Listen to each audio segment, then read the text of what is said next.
college is the best transition for veterans. It gives you direction. It gives you purpose. 93% of veterans with the GI Bill don't ever get a bachelor's degree or anything.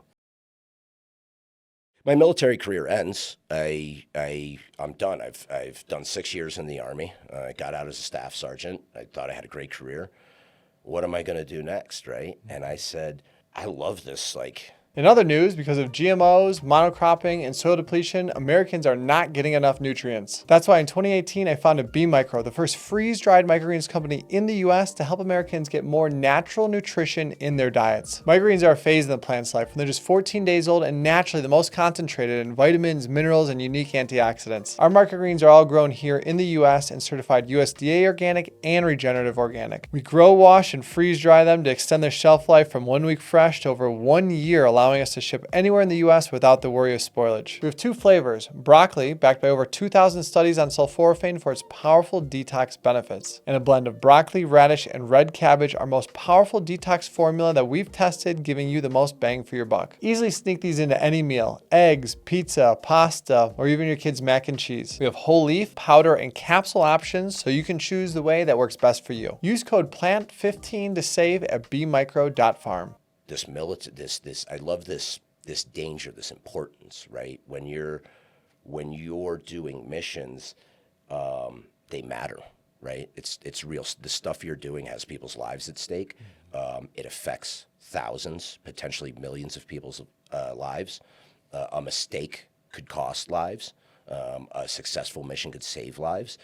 And you realize you're part of this really serious thing and like you're just a guy and you're with all these other guys and you're trying to figure out how to complete these missions that could potentially change the course of a war, right? That's really awesome. And how do you go from that? What's the civilian counter to that, right? What's the civilian counterpart to, an infantry squad leader who, kicks in doors and fights battles and leads troops and what does that tie into? So naturally I'm into it and I'm like, I want to be a contractor. I want to go, work for Blackwater, one of these companies. And that's what I do. I apply. Hey, I just wanted to jump in here and give a quick shout out to the sponsor of today's podcast, B Micro, the easiest way to sneak vegetables into any meal. Due to soil depletion, GMOs, and monocropping, Americans are not getting enough nutrients. So in 2018, I founded B Micro, the first freeze-dried microgreens company in the US to help Americans get more concentrated natural nutrients into their diet. Microgreens are a phase in the plant's life when they're 14 days old and naturally the most concentrated in vitamins, minerals, nutrients, all the good things that we need. Our microgreens are grown here in the US in soil and a greenhouse. They're certified USDA organic and regenerative organic. We grow, wash, and freeze dry them to extend their 1 week shelf life to over 1 year, allowing us to ship anywhere in the US without the worry of spoilage. We have 2 flavors: broccoli, backed by over 2,000 studies on sulforaphane and its powerful detox benefits, and a blend of red cabbage, radish, and broccoli, the most potent detox formula we've tested, offering you the most bang for your buck. Easily sneak these microgreens in any meal: eggs, smoothies, pizza, pasta, even your kids' mac and cheese. You can't even taste it. Use code STEVE15 to save at bmicro.farm.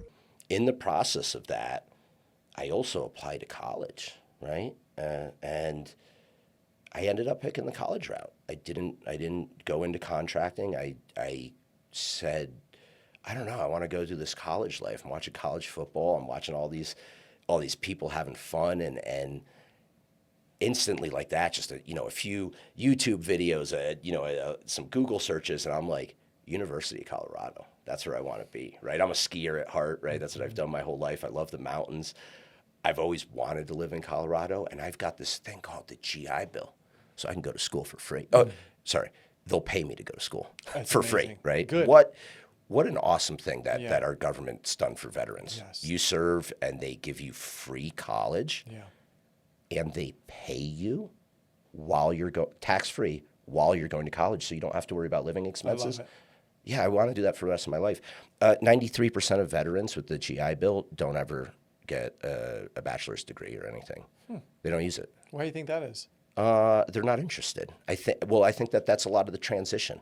You have free college, not just free, paid to go to school for free, and they get out of the military and they're unemployed and they're struggling, just go to college. They'll pay you. I think that 2013 or 2011, when I was going to college at CU, I was getting, $1,700-$1,800 tax free as a living expense, right? Wow. And my rent in Boulder was $700. So that's a pretty good. That's without a job, right? So That's a good deal. I've got these military buddies that are complaining, like, oh, I don't have a job, I'm unemployed. And it's like, well, okay, why don't you go get a free education and they'll pay you? Yeah. Nah, I'm not into that. And the thing I heard the most was, well, 93% don't attain a degree, close to 90% start. So they quit after a semester. Mm-hmm. And what I heard the most was, oh, I don't want to be around these dumb kids. They don't know nothing, I just came back from 10 years of, war, and I got to sit with these 18-year-olds and listen to their opinions. And yeah, yeah, because you don't have that opinion. Your opinion is 10 years of war, right? Mm-hmm. So you missed 10 years. You missed from 18 to 28. You were out fighting war instead of going to college, socializing, whatever, being part of this system. So yeah, you should listen to them. And two, if you've got all this great information from your experiences, why don't you share that with them? Yeah. So I think college is the best transition for veterans. It gives you direction. It gives you purpose. You get out of the military and somebody says, well, what are you doing with your life? You went from being, a sergeant leading troops in battle. You come home on leave. Everybody says, oh, you're a hero, right? Mm-hmm. Grandma's like, oh, we love Billy. He's a hero. He's a badass. Yeah. Well, as soon as you're out, you come home and they don't care about you anymore. Mm-hmm. They're like, what are you doing now? Yeah. Oh, you're working in a fast food restaurant? That's cool. Mm-hmm. And imagine the service member who goes from leading troops on the battlefield to flipping burgers behind a kitchen, right? Mm-hmm. Goes from being in charge of millions of dollars of equipment, people's lives, real big deal missions, to now he's in charge of, the dish pit. That's hard for him. Yeah. That creates a serious issue, an adjustment disorder, if you will. Well, college is a great transition from that. You come out of the military, there is nothing that really corresponds directly. People think law enforcement. Military doesn't really transition well into law enforcement. If you're an infantry, if you're headbanger, that's not law enforcement. That's not what we want our law enforcement doing, right? We don't want cops doing trench warfare. We want cops serving and protecting, right? And that's not always the job of the military. So there's not a lot of transition. But if you go to college, you're instantly, through your GI Bill, you're instantly getting paid, so you're stable, you have a place to live, you're learning, you're socializing, you're interacting, you're getting an education, figuring out, what do I want to learn about that can give me a career? You got all these fantastic skills, discipline, that'll transition really well to the classroom. But now you have an identity. When you're home visiting on Thanksgiving and grandma's like, oh, what are you doing now, Billy? You say, oh, I'm a student, I'm in college. That really seems... nobody questions you then. Oh, good luck. Awesome. What are you majoring in? That's it. To go from having an identity to not having an identity is dangerous, I think. Mm-hmm. For a veteran transitioning, college gives you that instant identity that you can be proud of. Oh, well, I'm going to get an education at a prestigious university, right? Mm-hmm. There you go. You're done. And during that time, you are learning what you want to do, right? You're networking, you're figuring out what interests you, and you're gaining real education in it that you can apply. So that's what I did. And during that time, I got to play rugby, right? Mm-hmm. Which was such an awesome experience.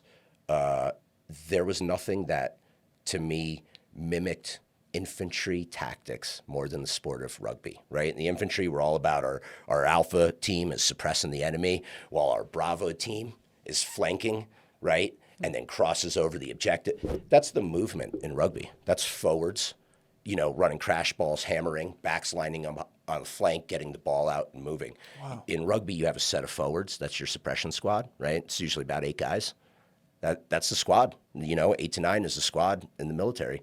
You've got an assault squad, right? Those are your backs. Those are 7 guys, right? About the same number. And they're coordinated by the scrum half in the middle.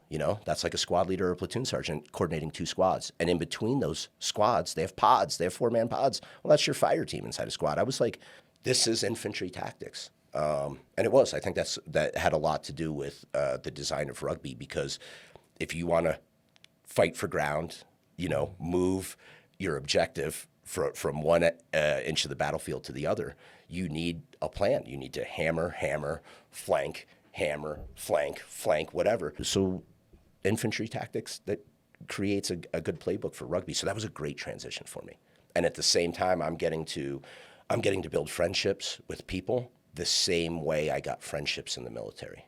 We're on a battlefield, we're on a sports field, right? We're training. We're at practice, versus the shooting range. We're in the gym. It's just we're building these bonds through challenge, physical engagement, adversity, right? And coming together as a team and creating some aspect of a standard so everybody who's on that team is you know that they're qualified. And then you go out and execute. You go out on the field and work as a team to defeat the enemy.